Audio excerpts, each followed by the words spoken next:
Okay, so I will start. Okay, I will just start summarizing. Okay, so in the first lectures, we are just giving some introduction about the material science. Okay, how the particular model will move on. So now we will have the introduction about the material science. Okay, so material science is nothing but, so I'm just stressing the word. It's a combination of solid state physics and solid state chemistry. Okay, so solid state physics is nothing but how the particular material will combine. Okay, how the dimension looks like, how the strength looks like. Okay, so that is all about physics. And solid state chemistry is nothing but how the material will bond at each other. So that is solid state chemistry. Okay, and we are not including the liquid as well as gases, since so liquid and gases will be correspond to the fluid mechanics, and in material science we are just only bothered about solid state physics and solid state chemistry. Okay, so these are all about introduction about the material, and we'll have some classification. So classification in the sense we'll have a metal, non-metal, and the combination of non-metal, combination of metal will be there as a last. So we will have only this particular classification, that is metal, non-metal, and combination of those two. So whenever I'm just talking about the metal, the definition is nothing but the metal generally have the free electron. Free electron in the sense whenever I'm just connecting the particular metal to the electricity, it will conduct electricity. That's all. So whenever I'm having a metal, we can change the shape by just machining the particular metal, and we can give a good finish. That is the property of a particular metal. Okay, so you can have a look at that. At room temperature they are solid, usually solid. Just make a underline the word, it was usually solid, it is not mostly solid. Okay. So these are the property of the particular metal. So we will go further. And we have one more question. So what metal is liquid at room temperature? So I think I have cleared the particular answer in the particular complete session. The answer is mercury. Okay, so here we can read that. So mercury is the only metal is liquid at room temperature. Okay, so the melting point of the particular mercury was minus 38 degrees Celsius. Okay, so if we increase the particular temperature further, that is from minus 38 to minus 37, it will be solid. Okay, it will be liquid. Okay, so whenever we are just decreasing the temperature, that is minus 39, it will be solid. Okay, so if we just increase the temperature little further, it will be liquid. Okay, so according to the Kelvin scale, if you have mercury at 234 Kelvin, it will be solid. But whenever it is at more than 250 Kelvin, it will be in the liquid form. So that is the meaning. And we will have a characteristic of a particular metal. So metal are shining whenever we just pass a light, and it won't transmit any light over it. That is opaquity. And we'll have a next characteristic of a metal is the metals generally have more hard. Okay, that is the characteristic, one of the characteristics. And metal generally having more stiffness than the other material. Then we have a low specific heat. The metal is having low specific heat. The meaning is specific heat is nothing but if I am giving some heat over the particular material.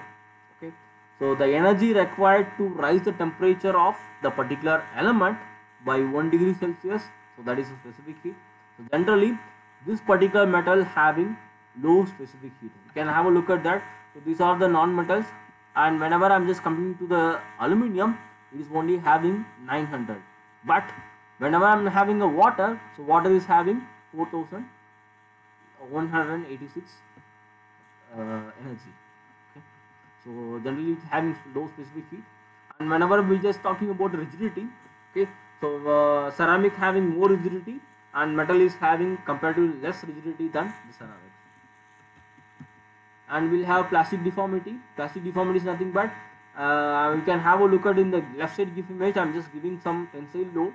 Okay, so whenever I'm just giving tensile load, there will be some permanent deformation occurs over the middle. That permanent deformation is generally called as plastic deformability. Okay, so that is a property of a metal, that is of a metal. So whenever I'm just giving a load which is more than the actual load, so there will be some plastic deformation will occur. And formability is nothing but you can have a look at that. Whenever I'm hammering the particular metal, okay, it will change shape according to application of load. So here also I have given the GIF image. According to that, according to the shape of the hammer, the metal will change its shape. That is called formability. So the next point is good conductor of good thermal and electrical conductors. So whenever we just pass a current over the metal, it will transmit. Whenever I'm just pass a heat over the metal, it will transmit. So that is the meaning. So next is machinability. So we can drill, we can turn. So all the machining process we can do on the metal.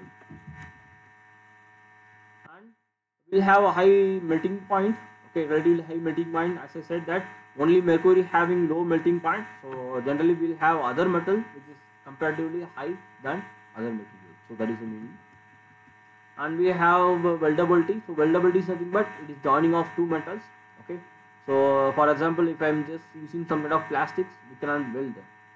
Okay. So if you weld due to the temperature, the material fails. Okay. So the metal having the property of easily weldable.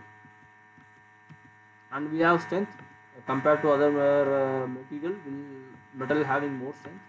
And castability is nothing but, so castability it denotes a casting process. So casting process generally will melt a particular material. After melting it, we are just pour the particular material over the cavity. So after pouring the particular material over the cavity, will take the shape of the particular cavity. So final product will be the casting product. Okay, you can see in the right side image. The metal can be easily castable.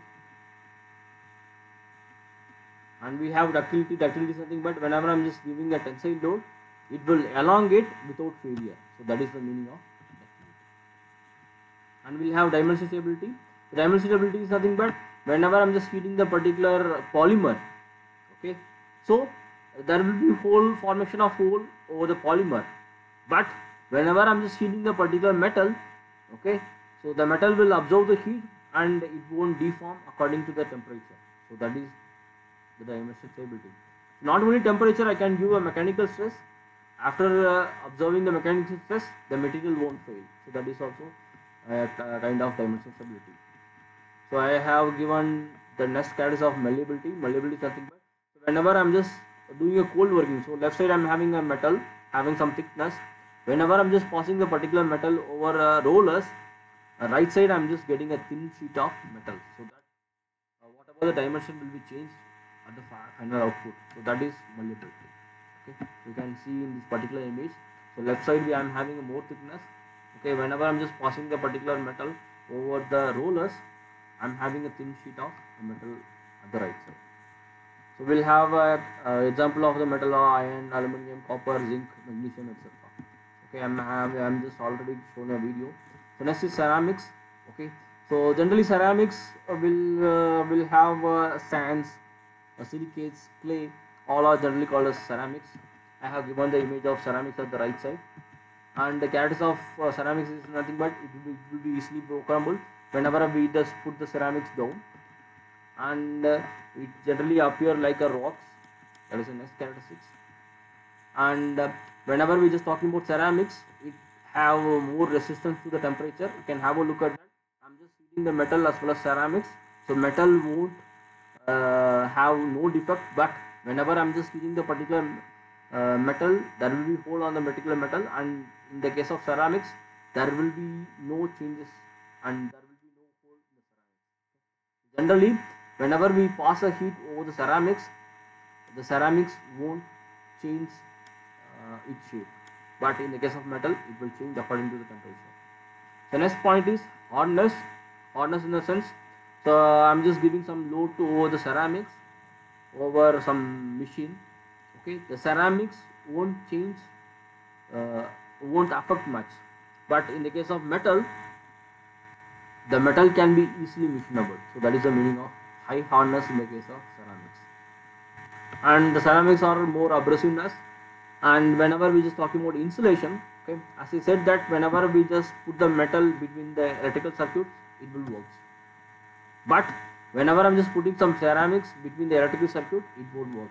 So that is the property of ceramics. So next is corrosion resistance. I'm having acid.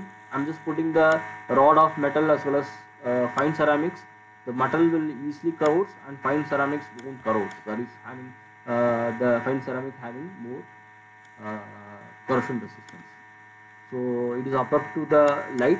It won't pass through the light to itself. That is up to light. And having high temperature strength. Okay, whenever we heat the particular metal, it will expand. But in the case of ceramics, it won't expand much. There is high temperature strength. The example of ceramics, sand, glass, bricks, cements. So these are the examples.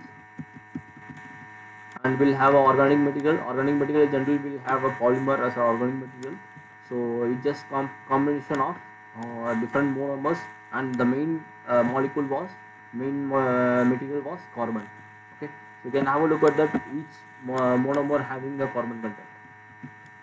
So generally, the organic material are having lightweight, combustible, soft, having more ductile. It was not dimension stable. It is poor conductor of heat and electricity. So generally, we use polymer or rubber in order to resist us from the electricity. Okay. So generally, the wiremans of electricity board, they will have a glasses as made by the rubbers as well as polymer. So in order to resist them from the electricity. So it was poor resistance to temperature. Here I have given the example for the organic material. So thus we'll have polymer, as I said that it is a combination of different monomers. Okay, so this is the image. And we'll have a composite. So finally, so composite is nothing but, so we will make our home built by the composite material.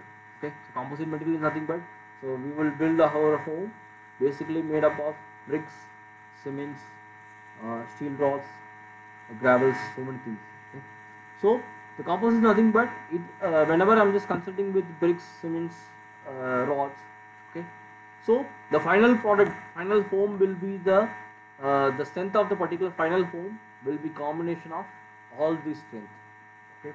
So foam will have a strength of the steel rods, steel rods. The foam will have a strength of bricks. Foam will have a strength of cements. Okay.